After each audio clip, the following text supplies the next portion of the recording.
All right, you done closing your tabs? Yeah, I'm good to go. Was that you or Teddy who didn't know what incognito mode was? I'd assume Teddy. I've been on that shit.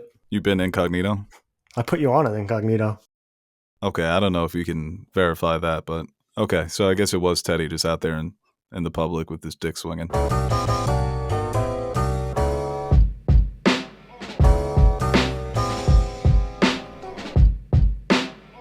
Hello, everybody, and welcome back to another episode of the Nerd Soup Podcast. I am Bo Oliver, joined here today with Aaron, the Nerd Soup Monkey, and we are back for another episode of the Nerd Soup Podcast, where we will be going over our favorite movies of the year so far. So we have a little less than 4 months to go in the year, and festival season is underway.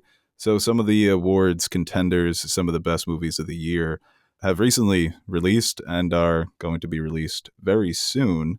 And others are going to be released very soon. So we thought we'd give our opinions on what has been the best so far, and then maybe come back to this at the end of the year and see how our lists have changed. And of course, you can listen to this podcast wherever you get your podcasts, on YouTube or Amazon, Spotify, Apple, all those good places. And follow us on social media at NerdSoup, at BoSoup, at NerdSoupMonkey, on Instagram, on Facebook, and on X. We are there.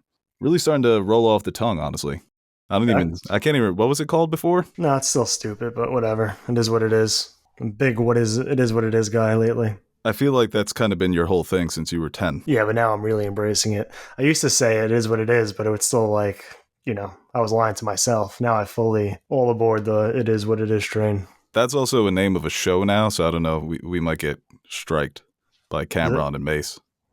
Is it a good show? I don't know if I would necessarily call it good. It's definitely entertaining. Today first episode of the season, they had OJ on to talk football. Simpson? Yeah, that would be the one. That's interesting. Would you let OJ on? If we were able to get OJ on, if he was a big soup guy. OJ on the soup, huh? Mm-hmm. No, I don't see any benefit. Yeah, I guess it doesn't make sense because he's a football guy. Only he was a movie star too, He was in a couple flicks. That is true. Yeah, we could have talked to him about how he lost out on Terminator, or he turned Terminator down. Or no, James Cameron said he couldn't see O.J. Simpson as a killer, so. Yeah. But we can get right to our lists. Our top 10s of the year so far. Like I said, it's going to be fun to see how our list gets shaken up, because it always happens. Movies that come out that we haven't seen that are being critically acclaimed, they crack these top 10s or these top 5s. Usually I go calendar to calendar. Sometimes I'll revise the list after the year's already ended. Call Me By Your Name famously was a movie that I loved, but I didn't include it on my best movies of the year, that top 10 that year, because I hadn't seen it. But like I said, it would be a fun little benchmark to come back to. Yeah, you once called Call Me By Your Name the best movie of all time. I pondered the question. Yeah, you're just asking questions. I said, is it the best movie of all time, or best movie of the year, maybe the best movie of all time? Still love that movie. No, it's a great movie. Even though, its stars come under so much fire over the last few years. I mean, first the Willy Wonka trailer, then dating Kylie Jenner. So we'll see if he can get his act together. Yeah. The more I see that Willy Wonka trailer, the more I hate it. I guess we didn't get a chance to talk about it, but I thought it was pretty awful. He's a good actor, but somebody made the point, I don't know if he can be whimsy. He seems like a whimsy guy, though. He's 21st century whimsy. He's got the sad boy, hunched over, skinny, sad eyes. But Wonka's Gene Wilder whimsy. That's whimsy. Yeah, and also like Gene Wilder. Many people consider that like one of the greatest performances of all time, so. It's a tough, dude, I'll take Johnny Depp over what I saw in that Wonka trailer. Oof. I like Tim Burton's Wonka. The movie wasn't bad either. That's just disgusting. I wouldn't even know what a Wonka would be. I guess it would be it could really be anything. Okay, well, Aaron, you want to kick us off here? Just going through your 10 through 6. You can throw it over to me. Take a little commercial break in between. Maybe do a sponsor read. Well, I was looking over my list and I don't know if this is like a bad year so far, or I just haven't liked a lot of things that people have liked. Because I feel like there's not many I would have on the Letterboxd rankings over 4. I barely have 10. I feel like I have right now, I think Guardians would be my 10. Guardians 3, which I did like and enjoy. And I think it is one of the better superhero movies we've gotten recently. But I don't know. It feels weird to have that number 10 for me. Yeah, I I've can't got remember. Guardians number 24. Damn. So yeah, I guess I just have a bad list. So I'm just not watching too many movies. I feel like I have a decent amount so far. But I enjoyed Guardians. I thought it was a good way to cap off that trilogy, and it is like my favorite sub franchise within the MCU. So there might be a little bit of a bias, or I just enjoy these characters more than most people. But yeah, for especially maybe it's just because we've gotten such bad superhero movies recently, to have Guardians kind of reignite some of that joy that I've had for them through the past however many years. But even for ones that like for a movie that I think people have enjoyed and kind of left out of whenever we talk about how comic book movies are kind of dying off, I feel like for Guardians that's not the case, and a lot of people had a positive opinion on it. Yeah, I really But, liked it. but it's still not really. It kind of just went away as well. It did, and I think that the MCU, we've talked about it, there is some fatigue there. You just look at the box office returns. They're not making as much as they have in years prior. But for a lot of people, they really liked it. And I guess this is sort of piling on this idea of MCU fatigue. But I saw many people say this is going to be my exit. We've wrapped up the Iron Man story, Captain America, all those original characters. The Guardians it feels like a holdover from those first three phases, and now their story's kind of wrapped up. They're going their separate ways. Spoilers. So it's going to be interesting to see what's the next mega hit coming out of the MCU, because Guardians did well at the box office, but it didn't touch $1 billion. And we're seeing, a movie like Oppenheimer is closing in on the Guardians' domestic gross. I think it's already passed it, and worldwide it's going to pass it as well. So, I mean, that's crazy. Who would have thought coming into the year Oppenheimer would outgross Guardians 3? Me. Yeah, I guess. So yeah, I'll put Guardians at 10. 9, I think I'll go with. Can I guess? Yeah, go for it. Scream 6. No, I didn't even see that one. I was not about it. The last one just left such a sour taste in my mouth. Well, because you came in thinking it was going to be directed by Ari Aster. I mean, that would have been sweet. Well, you didn't even see Beau Was Afraid, so what the hell? I know. I just keep looking at that runtime and I don't have the patience. But I'll watch 20 episodes of The Sopranos. Well, just take an edible. No, that would make it even worse. I know, I'm just saying that would be fun, and then put a camera on yourself. I would last 10 minutes. So what was your number 9? I think I'll go with Barbie. Cool. Yeah, I think it was close, but I think Barbie's going to show up on a lot of people's lists. not on yours. Not on mine. So No, I had Barbie at number 20. I really thought you were pro women and feminism and all that stuff, but What gave you that impression? damn. Because I am. I know, but apparently not as much as I thought. Well, Barbie ain't the only feminist movie on the block. You saw Skinamarink. It 2 was very female pro. main characters. What, the phone toy? I- She was cooking. The phone toy, the little girl, and, the Skinamarink. I'm pretty sure the Skinamarink was a woman. Mm. Spoilers. But yeah, Barbie, I think is, like you said, I think it's a movie that's gonna probably stay in most people's, or a lot of people's top tens for throughout the whole year. It's kind of hanging on right now to a thread for me, but yeah, just an overall fun experience at the movies. And I think it's on digital. I think either today or tomorrow. Yeah, I think so. When you're hearing this, I've been wanting it to watch again just to see how maybe some of the comedy holds up. But I think it was probably one of the funnier movies I saw all year. Some great performances, and I mean, the jams have definitely held up. Oh, yeah, dude, the soundtrack. I bump the soundtrack all the time. It really is a great soundtrack. And I think it'll probably maybe stick around for Best Picture. I think the director has a good shot in some of technical awards. I keep seeing I'm Just Ken being like a favorite for original song. Oh, yeah, I think that should be. There was another one that Is that a type of song, though, that gets like awarded with that kind of shit, though? Like a jokey parody song within a movie like that? I can't imagine it would be the first parody song to be nominated. I don't know about winning, but I feel like it's happened in the past. Wasn't Mike Myers nominated for one of the Austin Powers songs? Well, yeah. I mean, just bangers on bangers.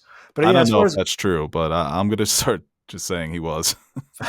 I'll run with that. Just like the Yeah. Jason Statham Oscar campaign. Jason Statham Oscar. Eddie Murphy was nominated Best Supporting Actor for Shrek. What speaking of Shrek, R.I.P. Smash Mouth. Oh yeah, dude, seriously. R.I.P. But yeah, I feel like those are usually the winners anyway, or it's like the fucking A Star Is Born type songs. But I do enjoy when they honor songs that actually are included in the movie and further the plot and have something to do with the film itself, just rather than like Adele doing a song and like, oh yeah, let's make it fit into this James Bond movie. Well, the James Bond opening song is a tradition. But and like the Adele Skyfall song is a fucking heater. I know, but and it's the lyrics are, she's talking about what James Bond is going through. The sky was falling. You know what I mean, though. Songs that are... No, I get you.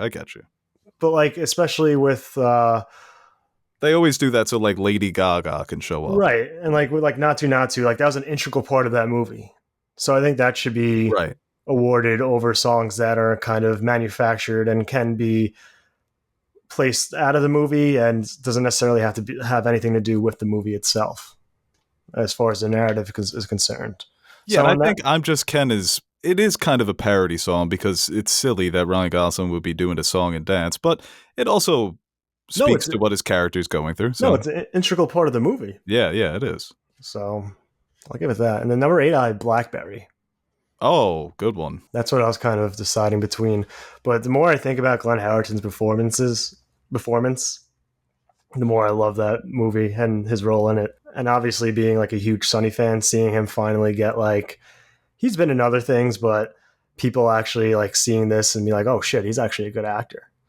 And he was very good in that. One of my favorite performances of the year. Been doing this manic type portrayal of a character for the past decade. So to see it translate that well into Blackberry, and I just thought it was a good, interesting movie. One of the surprises, I think, of this year so far. Yeah, it was definitely a very fun movie. One that I would love to go back and watch again. Because when you think about it, like Blackberry, like, I mean, obviously how we were alive when how popular it was, but you don't really, I don't know, for me, I didn't really connect in my head just how integral it was into like being the first smartphone and how we interact today. Oh, I remember at the time telling people this is huge because I was big into tech at that time. When I was like 9, 10, I was a big tech guy. And I was telling everybody too, don't sleep on Stevie Jobs. He's cooking. I just like the wheel. I think they should bring that back for something. Well, that is such a funny story of a man who's built up as a tech god and then stripped down within a lifetime. There's so many of these guys who they do something incredible and for the rest of their life, they get to ride that high. But for his story, it's, something that was huge, influential, but then Jobs, Apple, the iPhone usurped it entirely. And it's like, yeah, you made a lot of money. You obviously were important, but what are you now? They got fucking cooked. They got cooked. No, And it's so funny when you see at the end just how shitty their answer to the iPhone was. Because I remember getting my first touchscreen phone and it wasn't an iPhone. Yeah. But like my mom was like, oh, well, like. She got you the iPhone at home. Yeah, pretty much. I was like one of the last people to get an iPhone. Well, in high school, the BlackBerry was still big with kids our generation. Going into like junior year of high school, I remember a lot of people still had BlackBerrys. Yeah, but once I got to college and saw the BlackBerry, oof. Oh, God. Yeah, the first touchscreen I got was the worst piece of shit phone I've ever... It barely worked. It was barely... You couldn't even call it a touchscreen. Shout out BlackBerry. The next I have Mission Impossible, which I feel like it's another one that kind of came and went, but I think a lot of people enjoyed it at the time. I don't think it's one of the best installments, but it's definitely up there, and I think it's held to the quality of the previous ones. When I think of that movie, all I think about them is them pickpocketing each other. It's so great, man. I think there was maybe 18 or 19 different instances of somebody being pickpocketed. It's one of the hardest things to do. I want to learn that skill, but not for evil, or for like, hey, got your watch, and you'll give it back. But like, yeah, just to know how to do it. I saw a movie the other day that treated pickpocketing like it was an international sport. Like there were legends in the game of pickpocketing, and the way it was shot was so cool. It made pickpocketing look like the coolest thing to ever exist. Now You See Me? No. It was a movie called Sparrow. There's like a showdown in the end in the rain, and all the pickpocketers have umbrellas. So they like keep using their umbrellas to obscure people's visions and like, create little openings. It was just amazing.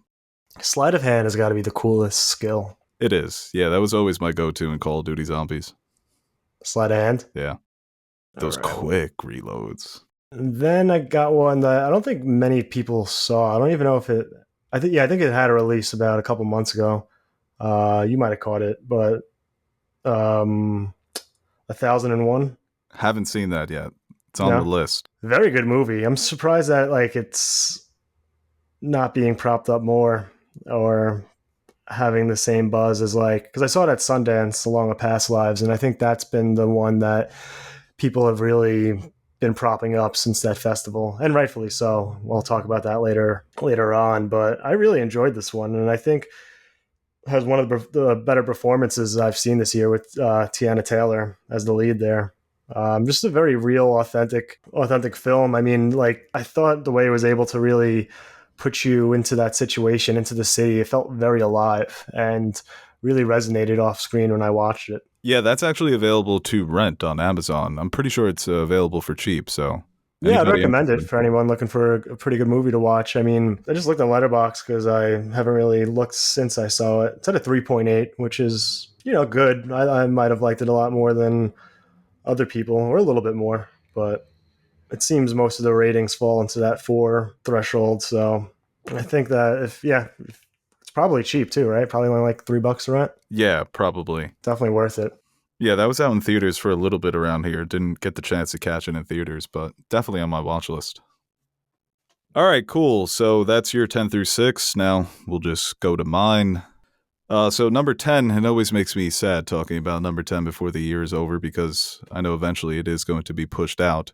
But it is the first Slam Dunk, an animated movie that came out in 2022 in Japan, but 2023 here. So I'm counting it. Directed by Takahiki Inoue, who is world famous manga writer, but this was actually his directorial debut. And apparently most of his mangas focus on basketball, and that's what this was about. It's basically just a love letter to the trials and tribulations of playing high school basketball.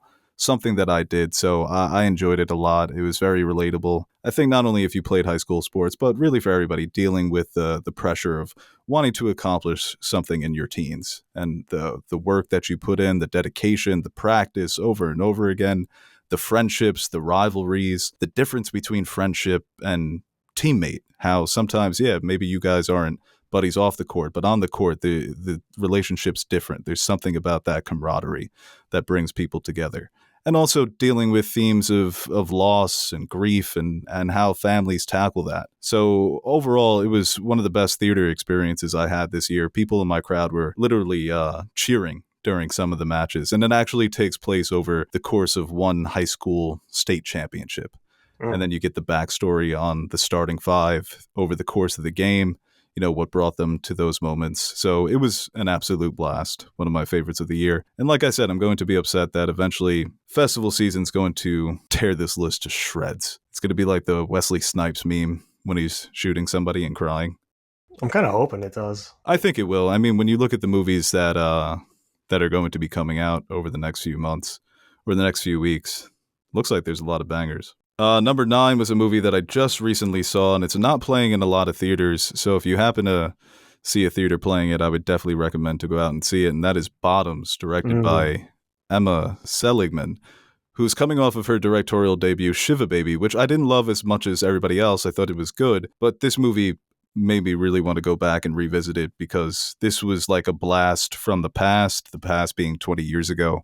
Had very early 2000s teen comedy vibes where it wasn't as sappy as some of the coming-of-age movies we see coming out now. It actually wasn't sappy at all. It was like a 90-minute Adult Swim infomercial or a 90-minute Family Guy cutaway. It was so absurd and surreal. It had so many funny bits, one-liners, physical comedy, slapstick. Apparently, Marshawn Lynch improvised all of his dialogue, and he was hysterical as a gym teacher covered in tattoos.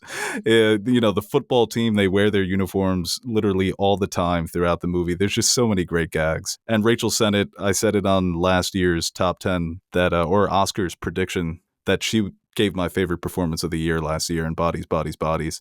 and she continued to be great in this. And Ayo Edebiri coming off with The Bear and Teenage Mutant Ninja Turtles, and she's got a couple of other movies coming out this year. Her comedic timing is like second to none when it comes to comedic performers working today. And I was just impressed by how she was able to slip into a role that's similar to her character from The Bear, but just a little different, a bit more awkward, a bit more silly. You know who else was in this movie? The actress who plays Carolina from Succession. She plays like a hot mom. And I was like, yo, Carolina is kind of hot. But one of the most impressive aspects, sorry to cut you off, of this movie is how every character was funny. Every character had not just one line or one scene that was funny, but multiple scenes. It was just a laugh out loud experience all the way through. Yeah, I've been meaning to see that. I think it's finally playing close to me, so. The Dolby? Bottoms and Dolby? It was honestly hilarious. And I would also like to say my mom is friends with Kaya Gerber's aunt. So. Oh. Yeah. Just thought I'd throw that out there. How does that help us? Well, maybe after the OJ interview, we can interview Kaya. Yeah, we'll squeeze you in between OJ and Polanski. Oh my god. That work for you? Well, good thing I have a close personal friend named Polanski. You do. Yeah. So that's not a joke. Number 8 would be Suzume, a movie that I've talked about a couple of times on the podcast, and I talked about it on my Patreon podcast, but one of my favorites of the year, obviously that's why it's at number 8, Makoto Shinkai, who directed one of the best movies of the 21st century with Your Name, and his other animated features have been critically acclaimed as well, Weathering with You, and I can't remember the name of the other one, but this one was awesome. Another fantasy, epic, coming-of-age movie. He continues to be one of the best directors working in animation. Visually, that's where you can draw the comparisons to Miyazaki, because the worlds that they create, the imaginations that those guys have in them, second to none. And it's a very simple story about a girl in high school and her boyfriend, who happens to be a talking chair, trying to save the natural world from supernatural calamity. So it made over $300 million at the worldwide box office. Sometimes if you believe in your story and you hire smart people, credible people who know what they're doing, you can have a good movie and also make a lot of money. What a fucking concept. That's the dream right there. And number 7 on my list, the highest grossing movie of the year, Skinamarink. Just kidding. But it made decent money based on its budget, $15,000. And it made $2 million at the box office. This is a movie that I would never recommend to somebody unless I've thoroughly gone through their Letterboxd history. Even then, I don't know if I could ever put my name to a recommendation for this movie, because it's not for everybody. It's very saying it's experimental, maybe putting it lightly. I enjoyed it. I thought it brilliantly used the mundane and familiar aspects of American architecture, the homes that are so familiar, yet at night they become these just mazes of childhood anxiety and confusion and tension. And I thought the way that he played with those ideas over the course of that movie was kind of mesmerizing. And this is a very personal experience, because as I said, many people will watch this movie and fucking despise it. I think, Aaron, you liked it, whereas Teddy and Nash will never forgive me for taking them to this. And I can't believe that this is the last movie that we're ever going to get Teddy out to see. Yeah, no, he's never going to go see a movie again. Yeah, and they still talk about how much they hate that movie. But they'll never give it up. I'm still Which is kind of fun. It's still weird to me that I don't have a strong opinion either way. Because I feel like it's just a lens to it's either you fucking love this movie or you fucking hate it. I don't know many people I've heard have been like, eh. Yeah, the 2 highest ratings it's got on Letterboxd, it's got 18,000 4-star, and then second highest is 17,000 3-star.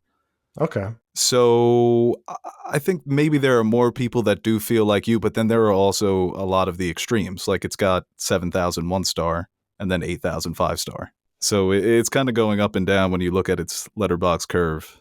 Like I said, dude, it sort of puts a lid on the whole Paranormal Activity obsession.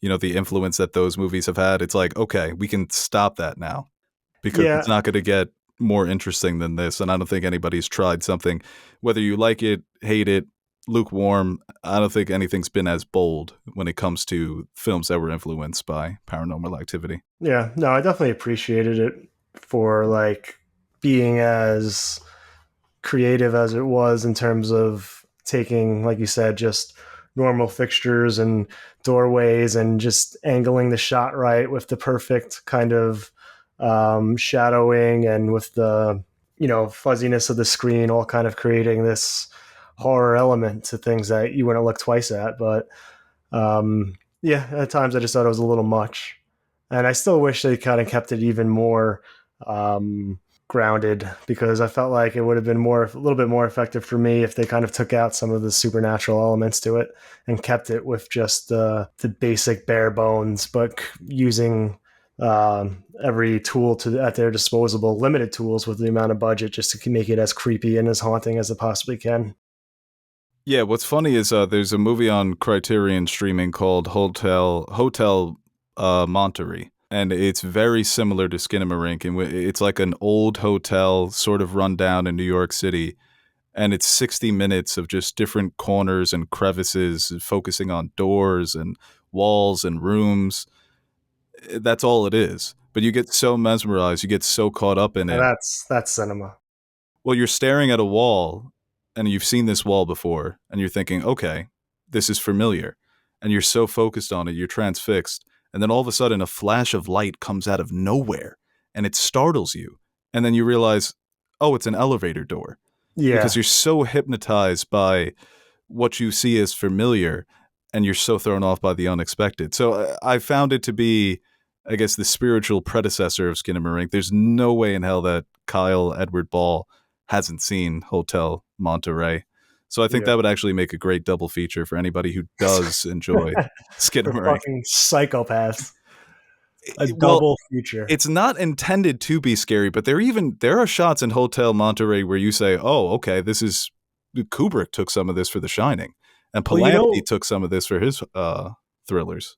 But like, I do get that vibe, because you ever like go to someone's house, and it's just a regular house, but like it's just a little dim. Maybe some of the furniture is kind of old, or it's like an older house, and it's just like a weird, depressing vibe to it. Oh yeah, 100%. That the house in Skinamarink, because it does take place in the 90s. It felt like one of those 90s houses where you had the carpet on the floor everywhere, so the kids can just, instead of sleeping in their rooms, they just throw on the sleeping bags. The furniture looked very 90s-esque. The architecture too, the interior decoration, all that stuff. So yeah, sometimes you see those houses where they bring you back to a time, and then they also kind of freak you out because of that. So yeah, I think he accomplished a lot of that when it comes to Skinamarink. And like I said, I wouldn't recommend it unless you like the bad shit that I like. And number 6 is Asteroid City, a movie that was more divisive than I expected it to be, especially after watching it, because I loved it. And I think this is pretty much proof that I'm never going to grow tired of Wes Anderson's style, because I saw a couple of people say, yeah, I'm done with this. It's similar stories, similar iconography, but I feel like he's always finding a new way to just further develop his perspective on filmmaking, on art, on life. Like, yeah, it always has to do with gifted children coming together to do something and overcoming something. But I felt like this one was his most mature, and also maybe his saddest, because there are moments where not only is he calling into question his own art, but how he experiences art, and how maybe an audience can experience something that is so farcical and silly at times. And can you peek behind the curtain and still be able to appreciate something that you can see being manufactured in real time? You know, does that still have artistic integrity? You know, can that be accepted by audiences? So I thought it was a really interesting exploration of not only his art, but how the world sees art in general. And incredible performances. Jason Schwartzman, I feel like he's not getting enough love as a leading man, but all throughout the cast, Jeffrey Wright has become such a great addition to the Wes Anderson roster. He's got some of the funniest lines in the movie, and I thought that it's everything you want out of a movie. It makes you think, it makes you cry a little bit, it makes you laugh, because to me, his movies have always been funny. And I'm just never going to get tired of the guy. I just like what he has to offer. No, I mean, I'll talk about it now too, because it's my 5. Yeah, I think I agree with all you said. I loved how it was presented with the showing of the behind the scenes of a script of a play, and we get to see that as a movie.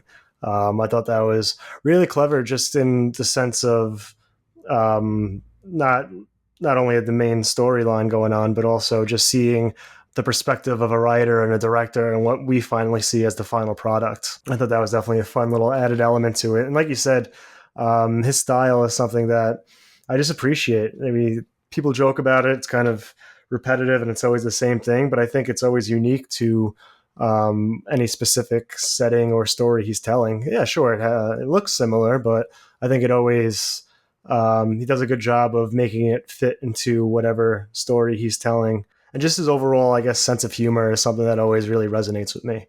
There were many occasions during this movie where I was like definitely laughing out loud, and people in the theater were just like, "What the fuck is going on?" Or just were very silent.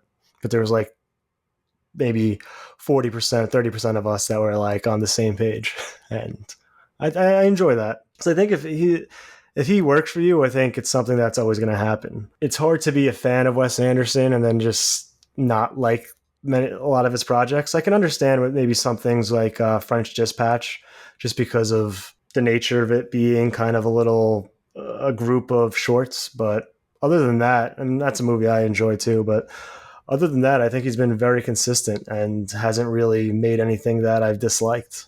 Yeah, and I feel like all artists, I guess specifically with filmmakers, when people say Spielberg can do anything, there's always a distinction because everybody's got their individual voice.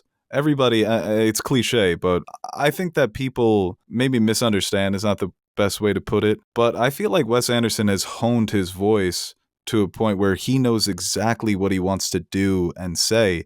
So why try something that is going to be reminiscent of his style, but not necessarily his, rather than continuing adding puzzle pieces to the full picture that he's trying to give us with his movies? Because I think that when you look back on film history, that's what the best guys are always doing. You know, I think with Wes Anderson, it has to do with the visual language because it's so easy to see it. And, you know, we're seeing all the AI replications, like make Lord of the Rings Wes Anderson, blah, blah, blah. I think that's a testament to his uniqueness, but I think it shows through the distinction of a director's voice in other cases as well. Like Tarantino, all of his movies feel like Tarantino movies. They feel like another episode in the Quentin Tarantino cinematic universe. And Spielberg, same thing. It's like, yeah, he can make something that's really dark like Schindler's List and then transition to Jurassic Park, but the technical visual language is the same. Right. And I think like even pointing to the scene with Margot Robbie, I mean, such one of like the better scenes of the year, I think. Yeah, like arguably. He can bring it in just so many different ways where building up to that moment between these two characters, leaving a lasting punch like that with a character that we didn't really know up until that point just shows that it's like and I don't think this is news to anyone, but he's just a very skilled filmmaker and can bring it absolutely anytime in multiple different ways. Yeah, well said. And before we get to the rest of your top five, we're going to take a quick break to shout out a couple of our sponsors for today's episode. And the first one would be DraftKings. Well, yeah. Can you believe we had 7 months without an NFL game? Crazy, right? Well, good thing that's over. NFL is here, and DraftKings Sportsbook, an official sports betting partner of the NFL, is giving you a can't-miss offer for Week 1.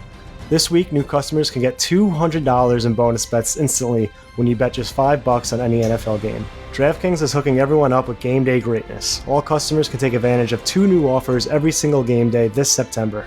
Check the app and see what you get. Download now and use code NERDSOUP to sign up. New customers can take home $200 in bonus bets instantly just for betting $5. That's code NERDSOUP, only on DraftKings Sportsbook, an official sports betting partner of the NFL. The crown is yours. Gambling problem? Call 1-800-GAMBLER or visit www.1800gambler.net. In New York, call 877-8-HOPE-NY or text HOPE-NY 467-369. In Connecticut, help is available for problem gambling. Call 888-789-7777 or visit ccpd.org. Please play responsibly. On behalf of Boot Hill Casino and Resort, 21 plus age varies by jurisdiction. Void in Ontario. See dkng.com/football for eligibility, terms, and responsible gaming resources. Bonus bets expire 7 days after issuance. Eligibility and deposit restrictions apply. Well, Aaron, I am a little nervous about how natural that read is for you. I hope everything's okay. That's neither here nor there. Well, it kind of is. Before we move on to the next 5 movies on our top 10 lists of 2023 so far, I want to give a quick shout out to our sponsor, ExpressVPN. Now, I don't have children and don't plan on having them anytime soon, but if I did, I would make sure my child was using a VPN on all their devices.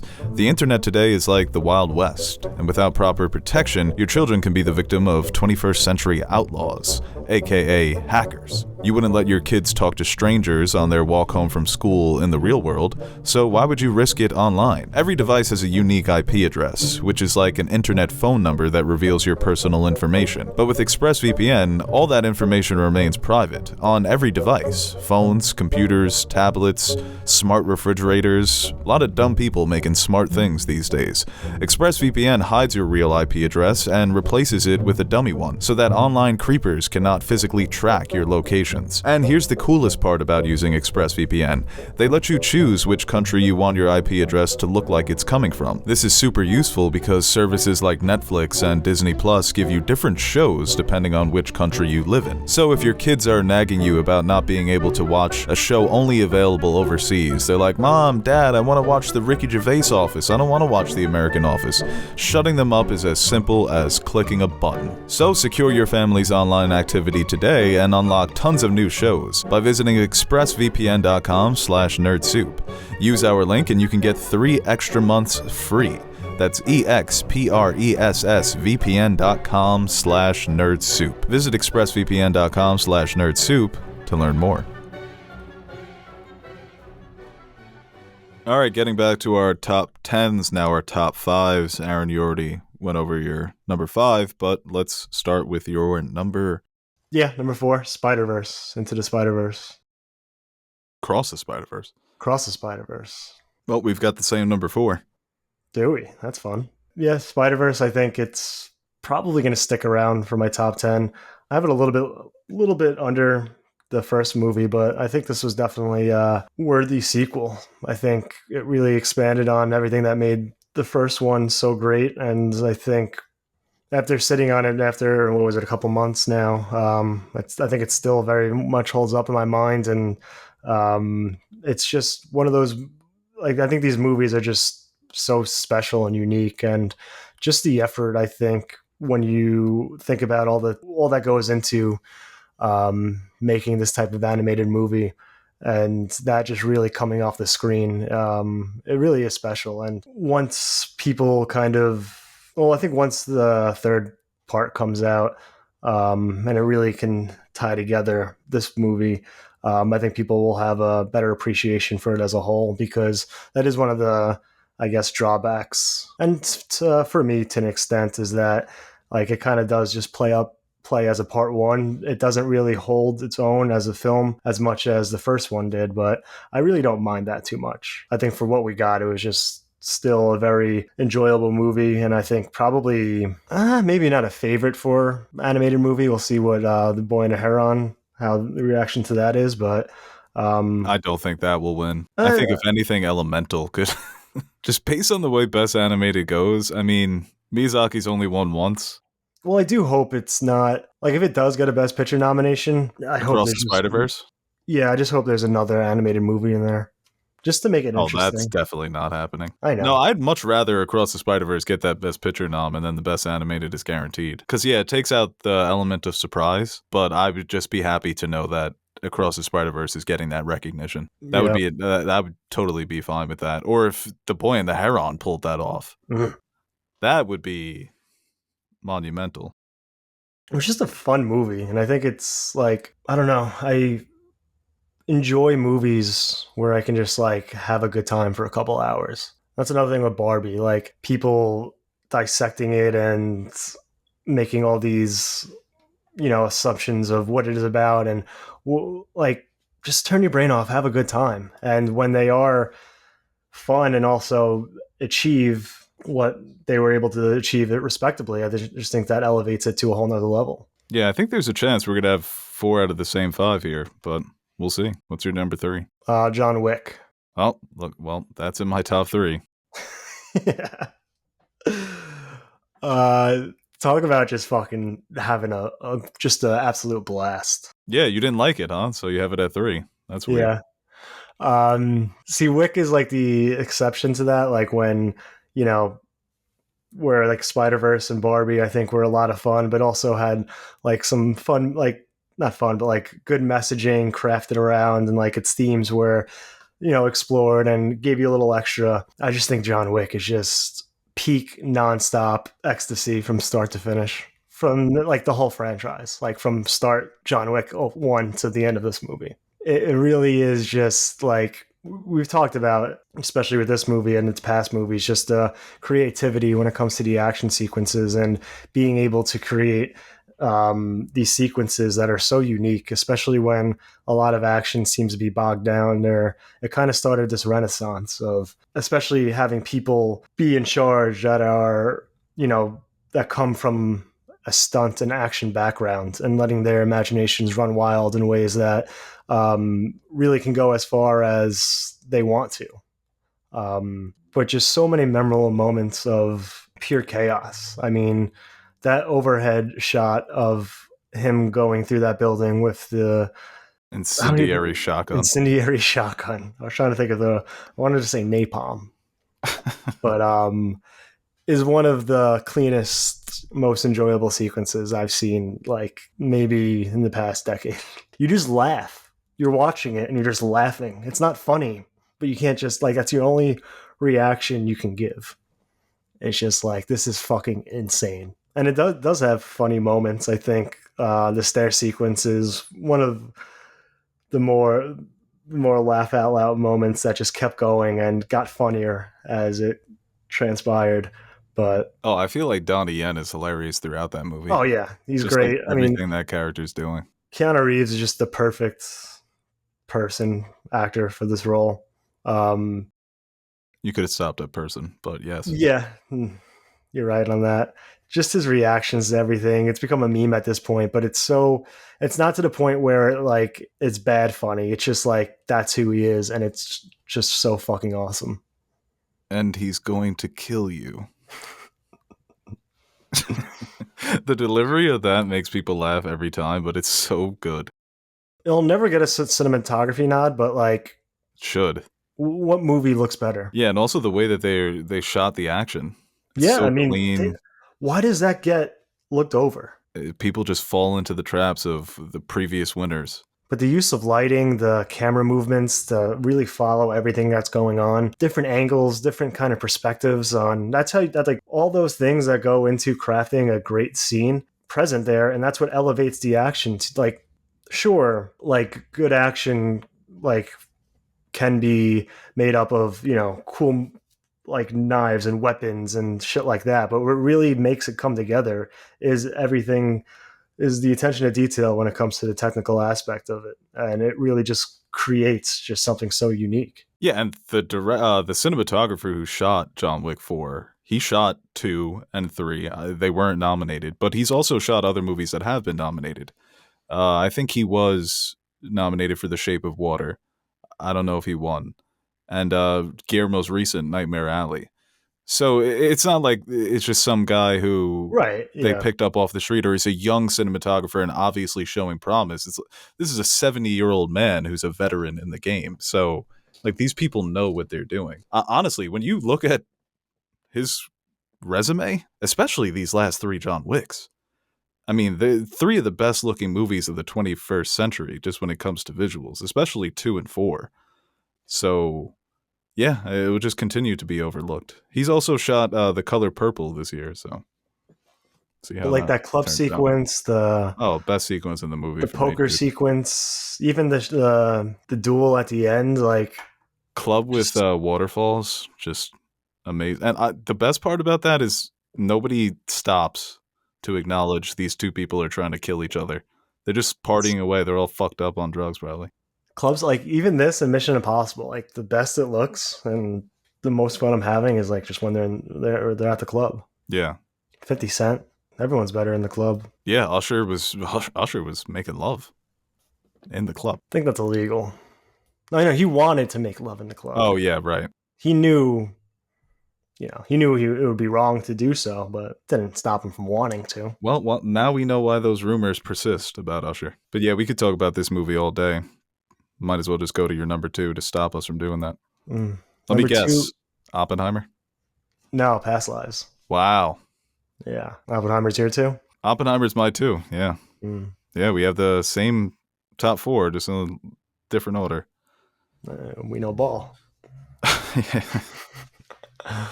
Well, there's a simple explanation for that. Little differences here or there, start LeBron at the 4, start him at the 3. Still got LeBron. Yeah. Yeah, this is like you said, well, you've talked about in the past, just an absolute like gut punch of a movie. But I did find it to be so much more than just that somberness, especially at the end, but like the whole journey you're going on here. I think just a great exploration of these two people from who've been separated, but have that connection that you really can't. It really is indescribable. It's just one of those things that is just so present throughout the whole film with these two characters, and seeing them drift apart and come back together in this way, I think was just a great kind of unconventional type of love story. But the journey throughout, I think, seeing these two characters navigate their lives, but always have that kind of pull towards each other, was something that was so wonderfully crafted. And I think as far as Best Picture nominations, it's definitely going to be up there, and probably a directing nod if I had anything to say about it, which I don't. But I think so. I think it's going to get all 3. Best Picture, Best Director, Best Actress. But even like the supporting characters, like I think a lesser filmmaker, writer, director, whatever, would kind of manufacture some kind of, it's an easy situation to kind of create a villain or someone to root against, but they don't do that. It just takes these 2 characters and three characters, and really just shows like a real, authentic kind of situation here. And I think that was very important to do, especially with I forget his name, but the man that she's with in the present day. Oh, actor John Magaro. Yeah. Yeah, he's been really popping up in these smaller movies and delivering some really heartfelt performances. Oh. Yeah, I think in a way it's sort of, there's so much talk about what this generation lacks when it comes to millennials, people in their 30s, people in their late 20s. But I think it sort of celebrates not everybody has this, of course, but the emotional maturity of our generation. Sure, yeah. Where we don't always chalk things up as black and white, where we're able to see the gray in situations. And like you said, the difficulty of relationships and how people change over time, that there's more of an openness when it comes to those sort of things for our generation. Well, there's an understanding that I think is present. And yeah. Yeah, it's something that it's like there's no one to necessarily, I guess, blame or kind of. Yeah, it's like there's no manufactured right antagonists or tension that wasn't there. Like there's just enough tension in the idea of being reunited with a childhood sweetheart. So that's enough. And that's why I found it to be so emotionally devastating, because you start to feel things, man.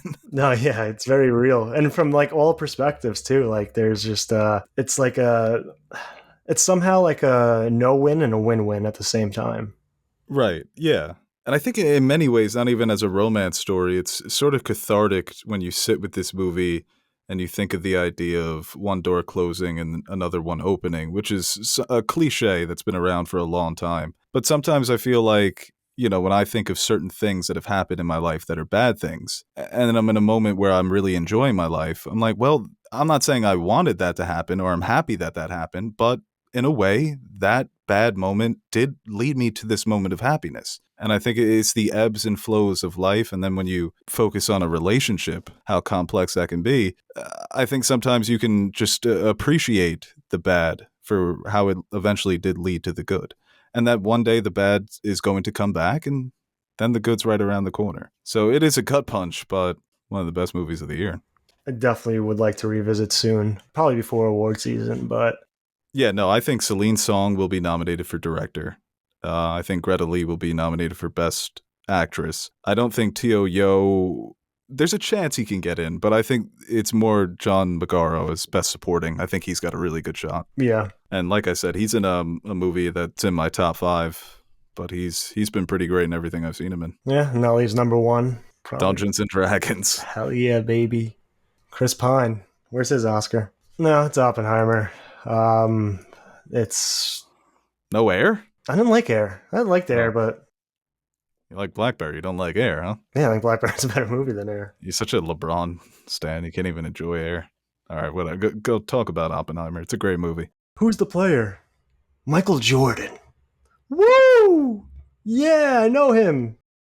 Yeah, it's part of the fun, man. But Oppenheimer. Yeah, let's go back to some real cinema here. Who's the player? Air Oppenheimers? Holy shit. Air Jordan. That's never gonna catch on. 90% of your audience has Jordans on right now, or a pair at home. The Manhattan Project? That's a stupid name. That's how Nolan should have did Oppenheimer. He kind of did that in a little, He a little JFK'd bit. it. Yeah, he JFK'd it.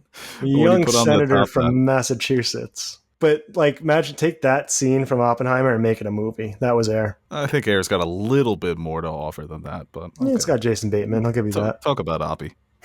Oh, that Jason Bateman monologue. Holy shit. Go ahead. But yeah, we talked about it in the reviews. I think it's one of the better movies, probably. I kind of want to say all time at this point, and I do think it's probably going to be tough to beat for my number one. It was funny. I was talking to my grandma who saw it recently, and she's part of the third hour is the best hour gang. So she knows ball, and I guess I got them good genes passed down. So at first I thought people were saying that to be different, but the more I watch it, the more I tend to agree with that. It really is. It really just kind of gymnasium sequence, and even some of the later sequences in the courtroom are, I think, truly the standouts. Which is crazy to say, like going into the movie about the atomic bomb, where all the buildup was that scene when they finally hit that button, and Which was amazing. which is fantastic. But like, if I'm really thinking about it, like that might be my third favorite scene. Could argue fourth, which is a testament to everything else surrounding that moment. I truly don't think there's any flaw to that movie. I think I mentioned it when I rewatched it in theaters. Like, I didn't have time to go to the concessions because the movie theater was still packed and I was running a little late. So I went in there dry. And I was thinking to myself, like, all right, maybe I get to a moment where I already know what's going to happen. I've already seen it. I don't need to do it again. I'll just run out quick. And I just didn't want to leave the theater because I just didn't want to miss a moment of it. And I think the build up, the introduction to the character, kind of the way it kind of flows from the very first scene with the score and the way it's edited, I think it's truly remarkable for a 3-hour movie to feel so smooth and paced out so well. I think is just an achievement in its own right. And then you have, all the fantastic performances. Cillian Murphy.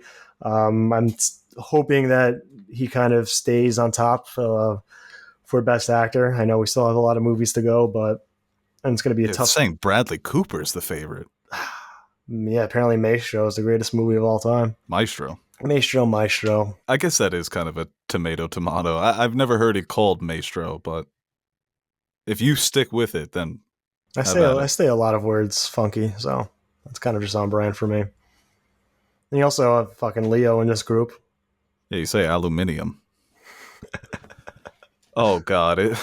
I'm interested to see how that plays out because I've heard Leo is the lead for Killers and that Martin Scorsese came to that decision after talking with the Osage and getting their perspective on how they were going to tackle this story, and then he decided to make Leo the lead. So that's interesting. Yeah, I mean, he's Leonardo DiCaprio. I guess he's gonna be up there. I don't think Cillian will win it. I really hope he does. I think he's like being overshadowed by it's such a massive movie, and the story still feels more like this is Nolan's masterpiece more than anybody else's. But his performance really does carry it. When we talk about... Oh, no, he's incredible. I think it's one of the best performances of the year, if not the best. I mean, when you talk... Just based on the way these fuckers vote.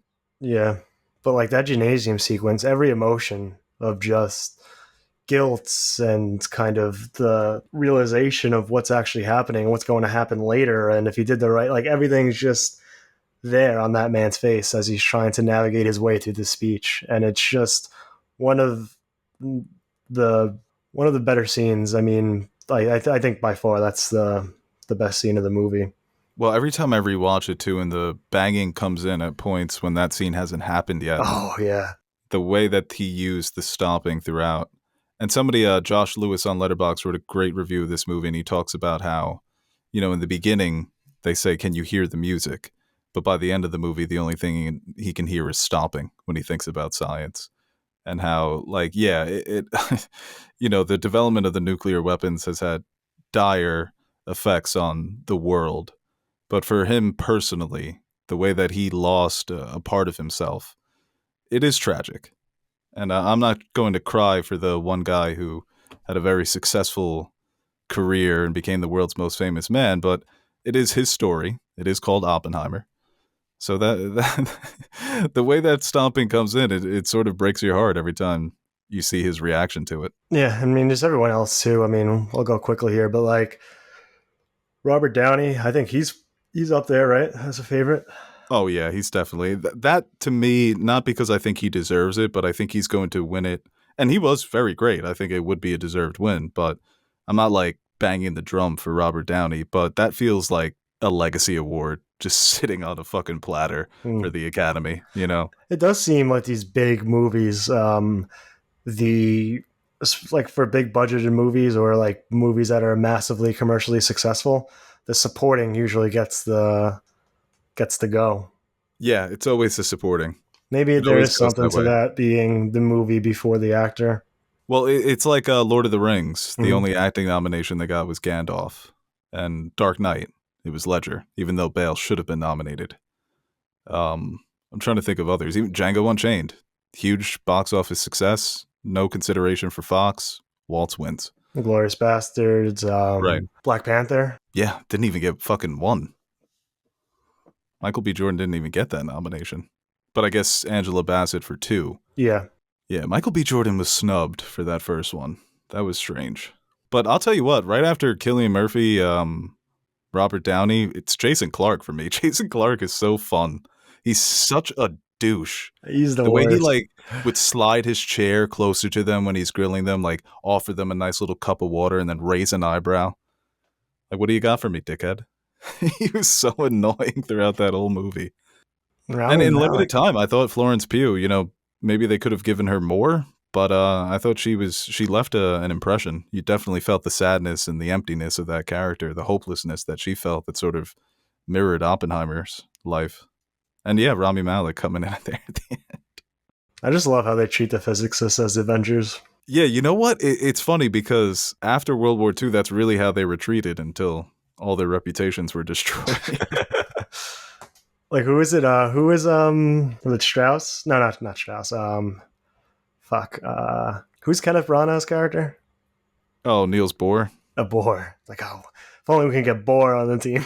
Yeah. Oh, if we had Bohr here, It'd be the fucking Warriors. he's the missing piece. Yeah, it's like trading for Rasheed Wallace in the middle of the season. The way he showed up. No, the funniest part of Nolan treating it like a superhero movie is when Oppenheimer's talking to his lawyer. And he's like, "You can't win this. It's a kangaroo court." And Oppenheimer's like, "Oh, I'm going to fight it." And the guy drives away. Einstein, who is not in earshot, is revealed to be standing behind the car, walking from the grass, and he's got a point, There's no way he heard that, but it's perfect. It's typical Nolan, and it just works so well for this movie. Was Like, it apparently, Truman really called Oppenheimer a crybaby. I don't know if he did it to his face, but in the movie, he does it to his face because it's funny. well, there's a theory that he was imagining Einstein in that moment. That's even. I love Nolan fans too, because and Nolan will take that and be like, "Yep, exactly." Well, but Einstein was everything just in color was subjective, so okay. it's not for us to decide. Hey man, I thought Tom Conti, he won't get nominated. I would not be mad if he did. I thought every Einstein scene in that movie was great. He should get there should be an award for character that looks most like their real person. Yeah, no, that's Einstein. All right, well, I guess that's your top 5, right? Yeah, that it is. Yeah, I think Oppenheimer's got a chance to stay at number 1. I'm All right, kind going of to still looks like we still got a Scorsese coming, we still got a Fincher coming. yeah. There's a lot of good movies coming up here, especially one like Anatomy of a Fall, French movie, won the Palme d'Or first, the third female director to win the Palme d'Or, and the second in 3 years actually. I've been trying Uh, all fucking day to get a ticket to that for TIFF. Just not happening. The Zone of Interest, Jonathan Glazer's first movie in 10 years since Under the Skin, which is a personal favorite of mine, is being called one of the creepiest and most unsettling movies of the year. Dumb Money? I don't know if that's a Best Picture contender, but it looks like some of the actors are going to be in the running. Like you mentioned, The Killer with Michael Fassbender, his first role in 4 years. David Fincher coming back and betraying his community during this strike with his recent comments. But apparently Richard Linklater's Hitman, starring Glenn Powell and our girl from Andor, Adria Ajorna, I think her name is. Apparently that's getting great reviews. And there's a Taika film, Next Goal Wins. We mentioned Maestro with Bradley Cooper. People have soured on Taika, huh? Film Twitter's soured on Taika. I think the general public sees Jojo Rabbit and they go crazy. Like, oh, I love that movie. But Priscilla? I love that movie. Yeah, Jojo Rabbit's, it is what it is. I don't really hate it. I don't love it. Just felt like it could have been... like, the final line of that movie is ridiculous. The quote that he puts up, it's like an inspirational quote at the end of the Holocaust. We don't need inspirational quotes. We need an international tribunal. That's the sequel. Yeah, no, that's the sequel. Priscilla just opened to great reviews, 100% on Rotten Tomatoes. So that's not the answer to Elvis, but in a way it sort of is. Because it's focusing on Priscilla and her perspective on things. And apparently the Elvis estate is furious. Oh, that's not how it happened, Mama. That's probably a good thing, right? Yeah, no, it's probably a good thing. But Ferrari, I'm excited for that Fans too. love it. Elvis estate hates it. But the big winner coming out of Venice is your boy, Yorgos Lanthimos' Poor Things. So upset that's not playing. Hopefully New York. Yeah, I think is it playing at New York? I think, yeah. Yeah, it is, right? I'm so excited for New York's that. tricky. It's like they expect you to be there for like a month. No, they expect you to be there straight up for like 17 days. I mean, but we live there, but still, like, No, it's a lot. you go in for a Monday, then you don't go back to like next Tuesday. Like, I don't know. Yeah, And I Saltburn can't is wait for supposed that to be movie. another one that's not getting the best reviews, but apparently it's really out there. It's a wonky ride, so it's dividing critics. This year's Babylon, they're calling it. Meaning I'm just calling it that right now. I'm surprised the Holdovers is getting like, it looks good, but like it just kind of seems like a like. Have you seen the trailer? Yeah, with my Giamatti? I love Giamatti. Yeah, it looks like he's about to give us another fucking master performance. What are you talking about? Nothing will ever top John Adams, but Or win-win. I had a friend who was in that movie. We have a friend Yeah, who was he's in that my movie. friend too. I'll give you that. He's more your friend, but no, that was mean. no, I think he's getting some buzz for like awards and shit. Oh, you know who else is getting a lot of buzz? Coleman Domingo for Rustin, the Netflix movie about Bayard Rustin, who was Martin Luther King's right-hand man. Doesn't get the same recognition, but he was super influential when it came to the civil rights movement and organizing. Some other big movies coming out. Ryosuke Hamaguchi's latest movie, Evil Does Not Exist, coming off of Drive My Car and The Wheel of Fantasy and Fortune, 2 movies that he dropped in the same year that were both beloved. That's supposed to be good. Wes Anderson's got a short film coming out starring Benedict Cumberbatch, Dev Patel, and Ben Kingsley called The Wonderful Story of Henry Sugar. That's getting great reviews. And one that I've spotlighted here is El Conde, which is about the Chilean dictator, Pinochet. I think that's who he was. Apparently, so he was a really bad dude, good friends with Mother Teresa for some reason. And I heard she's ain't no saint either. So it's an alternate history movie in which he never dies. He's actually just a vampire. Oh. And now he's trying to die. So yeah, that's quite a shift from his last few movies, Jackie and Spencer. Nice little trilogy he's cooking up here. All right, I'm going to go over my top 5 real quick, and then we'll take some fan questions. So number 5, I have a movie called Showing Up. This is Kelly Reichardt's latest movie. Kelly Reichardt, since I watched First Cow, fell in love with the rest of her filmography. Loved First Cow. Truly one of my favorite movies of all time. It's actually starring John Magaro from Past Lives, and he's great in that. That's where I was also introduced to him. And watching her movies, it's like taking a walk through the park on a brisk day. It's not going to solve all your problems, but momentarily you feel good about what you're doing, about what you're watching. And this one stars Michelle Williams, Chong Hao, John Magaro, and it's really just about a working class artist trying to balance her working class life with also being an artist and having to deal with friendships and family and how complicated that can get, and paying your rent and doing your job while also focusing on your art, not because you're doing it for recognition, but because that's what you love to do. And the difficulties of that, how many artists, the overwhelming majority of them aren't rich, they aren't famous, they don't get that worldwide recognition or even domestic recognition, but they do it because they love it. And she continues to be one of the best directors working today. I think decades down the line, she's going to be somebody who's looked back on as one of the most important voices of her generation. Number 4, and that's streaming on Amazon for cheap. I think it's only $3. Number 4 was Across the Spider-Verse. Aaron did a good job talking about why that movie was so great. Just a visual feast for the imagination. I hope that this becomes one of the most influential movies of all time, because I love this idea of just your films being pure artistic expression. And the story's good. The character of Miles Morales continues to be one of my favorite superhero characters in any medium, TV, film, comics. He's awesome. But it's just what they're able to pull off when it comes to the animation that's so breathtaking with the first movie and now with this one. And yeah, it does sort of have a weird ending, and it looks like the second one or the third one may never come out ever because of the strikes. But I loved it. It's a movie that I'll be able to revisit millions of times and never get tired of it. And number 3 was Past Lives, another movie that Aaron talked about. And yeah, I pretty much agree with everything you said.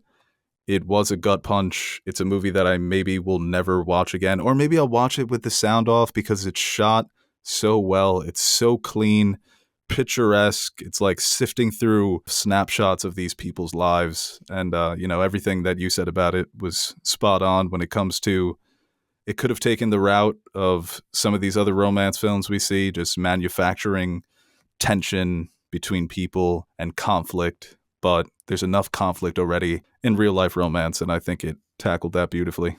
Number 2, Oppenheimer. It's a shame that it came out the same year as John Wick Chapter 4. Because if it didn't, it would have got that number 1 spot. Dude. I don't know if there's a movie over the last 5 years that could have dethroned John Wick Chapter 4. Maybe Parasite. I think that would be the best contender. The Wicks are always fucking cruising on your number 1 slot. Oh, yeah, dude. John Wick 3 was number 1 back in, what was that, 2018? I was trying to think when you said... No, that's 2019. When you said Past Lives 3, I'm like, what's number 1? I'm like, oh, yeah, fuck. Oh, come on, man. That's so obvious. Oh, no, it's 17. Yeah, it was number 1. Blade Runner was number 2. But Oppenheimer, I mean, I would go see it again if we weren't going to TIFF, because it's still playing in IMAX in the city. I never get old. It never gets old for me. Never get tired of it. You're in your Peter Pan shit today. It's the second time you said that. I never get old. But it's just probably Nolan's masterpiece. He's got a couple at this point. The history, the way that it all comes together in the end, exploring this guy's life, the politics, the performances, the editing, the score, the cinematography, the directing. Such an impressive feat of cinema. And this guy, whether you love him or hate him, you can't deny his ambition. And when he succeeds, it's like unlike anything you've ever seen before. Because we've said this multiple times about this guy in the last 10 years already. What's the first one? Interstellar. People were divisive, but you've never seen anything quite like that. Same thing with Tenet. Very divisive, but from a storytelling standpoint, what's the comparison there? And then now with Oppenheimer, where he's arguably made the best biopic of all time. So, but you can't beat Wick. When Wick's going Wicko mode, few people can touch him. And we reviewed this on the podcast. I talked about it. I was so stoned the first time seeing it. When that poker scene happened, it just clicked in my mind right there. This is arguably my favorite movie of all time. It's just what I love about this franchise. And what I love action movies. I love close quarter combat. And when it's not done well, it loses me.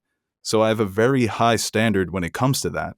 And I thought that this just broke through that threshold completely And it was unlike any action movie I've ever experienced because it was nonstop. And for some people, it did drag on, but for me, it just kept getting better. And Chad Stahelski, you hear him talk about movies and the love that he has for not only action movies, but great movies in general, and how he can take from a film that isn't an action movie, that's a thriller or a drama, something really heady and cerebral, and use that as influence in his films. And I think it shines through. And yeah, John Wick is dumb fun. And they are sort of, breaking the rules of they're breaking the rules when it comes to physics and, what a normal person can withstand. But to me, I like that when my movies are cartoons. And I also think that John Wick Chapter 4 especially has a very important message about friendship in a world that is so obsessed with what can you do for me. There's a mutual I have on Letterboxd named Adelaide. If you go to my review of John Wick 4, you'll see that I've liked her review as well. And she talks about this, that it's a world of transactions. I provide you this and then you give me this, and that's how we work together. It's not because you're a friend and I love you and I want to do the right thing. And I think John Wick is trying to tell people that those things do matter in a world that has become so cold and obsessed with money and contracts and things like that, that you can sit with someone, you can be their friend, and you can do the right thing without expecting anything back in return. So I think the relationship that they crafted between John Wick and Donnie Yen's character was beautiful. And the way it all comes together in the end, I think it's got one of the most clever endings of the John Wick franchises. And I don't know if he'll be back. I hope he is. But at the very least, it's my favorite movie of the year. Oh, yeah. I mean, you can't really add or take away from anything you said. I think these movies just... The fact that it hasn't really gotten old yet, they just keep pushing the boundary and kind of one-upping what they've already done is phenomenal. Yeah, for some people it's gotten old, but for us it hasn't. Same thing with Mission Impossible to an extent. Like, I just feel like they just hold that standard and in a lot of ways just keep getting better. Boy, it was going Wicco mode though. All right, before we wrap this up, we're going to take some fan questions. And then if you want to listen to us answer the rest of the fan questions, you can pledge to our Patreon for just $1.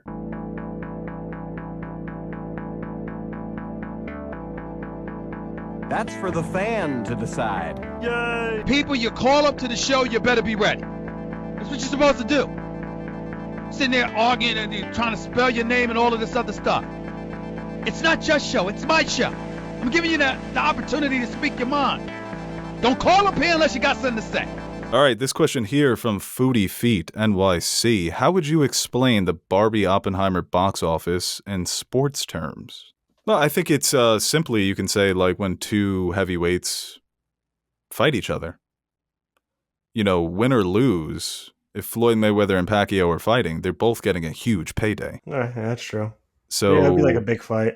Yeah, it kind of was billed as a marquee. I think it had a little bit of that. And it's one of those things that people are going to try to recreate it, but you can't because it was instant. As soon as it dropped that those movies were coming out on the same day, that's when the phenomenon started because it was just funny. The dichotomy was instantly funny to people. And then the wordplay worked. It had a lot of good things going for it. And I think, yeah, in another world where these movies are separated by a year, I don't think either does as well. It is crazy how they kind of just propped each other up. Yeah, no, it's the old saying, a rising tide raises all ships.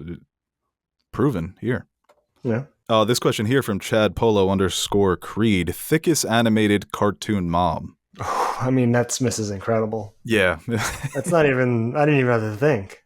I wish I could tell Mrs. Incredible that she looks fine, because I don't like how she was looking at herself like, I need to lose weight.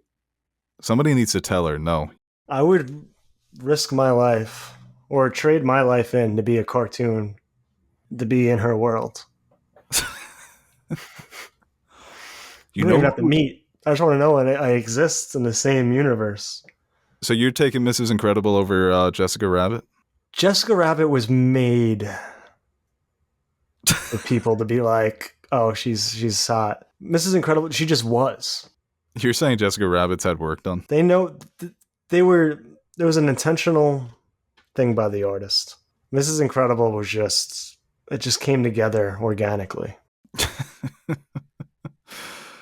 And her superpower is elasticity. Oh yeah, no. Let's and not she even get even into that. Let's using not- that right no, there. yeah, well, yeah. That's Well, we don't base. know. That's at rest. She could be propping it up a little bit. No. It's like when everybody was obsessed with Nicki Minaj. Is her ass real? Who gives a shit?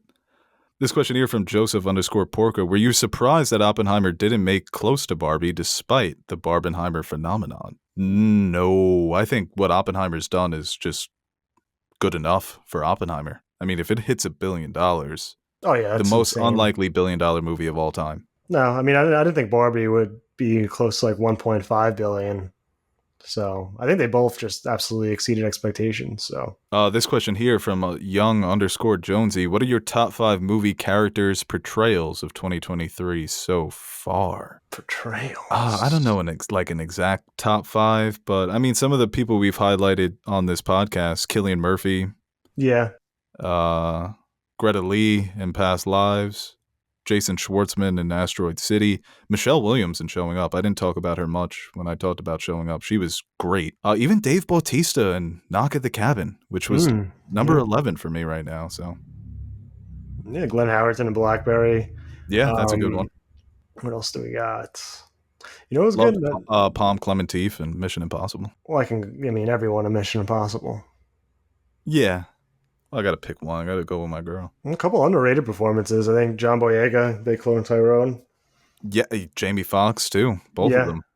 And I think Sydney Sweeney in Reality was actually really good. I don't think she gets, I don't know, she doesn't get too much praise when it comes to her acting abilities, but I thought she was really solid in that. Yeah, and I loved Lily Sullivan in Evil Dead Rise, Alyssa Sutherland in the same movie. I thought the young girl in Are You There, God? It's Me, Margaret, she was fantastic. Abby Ryder-Fortson, even Rachel McAdams was very good in that movie. Talk to Me had some great performances throughout the whole cast, really. Sophie Wilde, one of the most just gut-wrenching performances. Obviously, Ryan Gosling as Ken, you know. Oh, yeah. And Margot Robbie. Chris Hemsworth as Extraction Tyler. He's grown on me. When he brought out the Gatling, when they were on the train, that sequence was, I might watch that tonight. That movie is not up to the Wick standard, but it was fun. I just like calling him Extraction Tyler. Tyler Rake, get it right. Extraction Tyler, you get it right. He killed somebody with a rake in the first movie. This question here from Omar. If the Oscars happen today, the Best Actress award goes to... Celine Song? That's director. Oh, no, that's director, right? Greta Lee. Greta Lee. Fuck. Mix that up. So I think Sandra Hüller from Anatomy of a Fall might be nominated. But the movie didn't come out yet. Oh, I guess, yeah, based on if it was today. Well, I guess it kind of has come out in festivals, but yeah, I guess Greta Lee. This question here from Jay. In anticipation of The Boy and the Heron, rank your top 5 Miyazakis. I've actually rewatched most of them. Let's hear it. I mean, I've done it a few times, but I've sort of reached the point where all of them are just my favorite. But top 5, Spirited Away, Mononoke, Porco, Wind Rises, and Totoro. That's good. I mean, I probably don't have I don't have a top 5 off the top of my head. But every movie I've seen of him, I really enjoyed. It's really hard to pick one that really. I mean, a few of them stand out. Totoro would be my number 1 if it wasn't for that hellish cat. Cat saves the day. It's just creepy. Get inside my body. Let me my evil grin. He's up to something. He's a good guy. There's apparently a short film that plays at the Ghibli Museum. It's the young girl and kitten bus, and it's like cat bus, but it's a little cat bus. That's cute. We'll take a few more here since Aaron's not going to give us a 5. My 5 is just the 5 I've seen. This question here from FBL Cam. Naked, stuck between your mom and your dad. Do you move forward or back? Excuse me? I would move back because I would just get covered in dust. Who's in front of me? Oh my god. Wait, so my mom's in front of me, my dad's behind me. Yeah, you're either getting one way or another. Something's going in something. It's disgusting, FBL Cam. I don't know who you are, but I imagine your mom's a very nice lady, but I don't know what happened to you. Yeah, it's really just an impossible question. It's a conundrum. Last question here from Alex Glanville. Unrelated, but have you guys watched the live-action One Piece? I haven't yet. I've heard it. I'm We spent surprised. Yeah, 10 minutes shitting on the idea of One Piece being adapted. Apparently, it's pretty good. yeah, and a lot of people seem to enjoy it, Yeah. which is cool. But Well, I floated the idea to Cam. I was like, we should review it, me, you, and Aaron. And he was like, yeah, because you guys need a One Piece aficionado on that review. oh god, forget it. Between that and that last question, Well, what's funny about the One Piece fandom is that they're so annoying already, but now that they've, One Piece is being the first live action anime that's being considered good, they're going to be even worse. I feel like Cam also is like, I feel like how you view me sometimes. Like Cam going on for One Piece is a great idea until he said that. Oh, that he's an aficionado? Yeah, and I feel I'll give him credit. He's seen all of One Piece. Yeah, no, but like him propping himself up, he did that in 2K also. Yeah. Oh. Well, that was my idea. It was like, if two people who haven't seen the anime, I feel like it'd be nice to have a point of reference, Like it's like if we're like, oh, Marissa, we're gonna do Spider-Man. Like, you want to come on? She's like, obviously, you'd come to me for all your Spider-Man knowledge. I was like, yo, fuck you, Marissa. You and Cam are like natural enemies when it comes to that. Yeah. You both just piss each other off by doing the same things that you guys always do. I might actually watch all of One Piece now. No, you'll show up next week having watched the entire anime. You know what's funny? Teddy really wants to do a Sopranos revisited. I'm almost done. Well, then you would have to start over. Well, I can take the foot off the gas, let him catch up a little. What But season he'll are you on? End of season 4. All right, guys, that does it for this episode of the Nerd Soup podcast. Thank you for listening. Thank you for subscribing, for pledging, if you do that on our Patreon. And if you want more Nerd Soup, do that. You could spoil The Sopranos, right? It's been around for long enough. Yeah, I think so. Well, if you haven't watched, hang up. Or don't click pause. Dude, just get out of here. Yeah, I got to the part where Ralphie dies. I forgot Junior made it this long. For some reason, I remembered him dying pretty early. No, he makes it to the finale. I know. I thought, like, for some reason, like, I know the mom died, but like I just thought Junior died too. He does, kind of. Well, but like, yeah, I know what you're saying. I keep waiting for him to kick the bucket. R.I.P. Ralphie. I always call him Richie. Richie, Ralphie. I do like. I enjoyed Richie more than Ralphie more than Richie as a character. Oh yeah, 100%, dude. Ralphie's the funniest fucking character in the show. I love when Tony tries to ask him like if he ever had any like problems with his mom growing up, and he just totally deflects. Also, the shit with Ginny's Sacrimony. Oh yeah, I love Johnny Sack, man. He's just a big wife guy. Love Johnny Sack and Junior are probably my two favorites. Nobody smokes a cigarette like Johnny Sack. He's just the perfect face for that life. Oh, he looks like such a New York mobster, dude. I forget. Paulie said something so goddamn funny. I can't remember it. When they're doing the what do you call it? The intervention for Christopher. Oh, and they just start fucking piling on. Like, guys, they're supposed to be supportive. It's like, fuck that. He made his bed.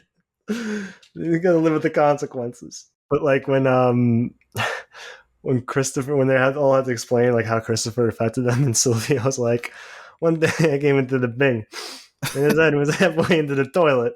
It was fucking disgusting. Oh god, some of the one-liners in that show. I used to watch compilations, just funniest moments. It really is just like one guy who's smart, trying the best to get the most out of all these idiots in his life. But he's also like so dumb too sometimes. No, he is very dumb. He's an egomaniac. You don't know Tony Soprano like I do. Okay, well, yeah, then we're going to wrap it up there. Maybe we'll do the revisited, make Teddy happy, even though he's a fake Italian. I think of Teddy nonstop when I watch the show. It's so fucking funny. Wow, that was probably our best review yet. Hey guys, Aaron the Nerd Soup Monkey here with a brief shameless plug before we end the video. Do you ever feel like you don't have an adequate amount of nerd soup in your life? Like you're going to bed hungry and yearning for the nonsensical yet entertaining nutrients our podcasts provide? Well, we've come up with the perfect solution. The Nerd Soup Fan Question Podcast, exclusively available to our Patreon supporters. You can sign up now by visiting patreon.com/nerdsoup, and for the price of only $1 per month, you'll receive exclusive access to our weekly podcast, where we answer your questions that don't make it to the main show. And while you're there, you can check out the other rewards we offer to our patrons, like stickers, mugs, t-shirts, behind-the-scenes footage, and appearing in the credits at the end of our videos. And that's exactly what we're going to do right now. Roll the names of the nerds who make Nerd Soup possible. The reason why the crypto crash didn't send our lives spiraling down a black hole of no return. Alright, I'll stop talking so you can listen to this jazzy-ass music while checking if Bo spelt your name wrong in the credits.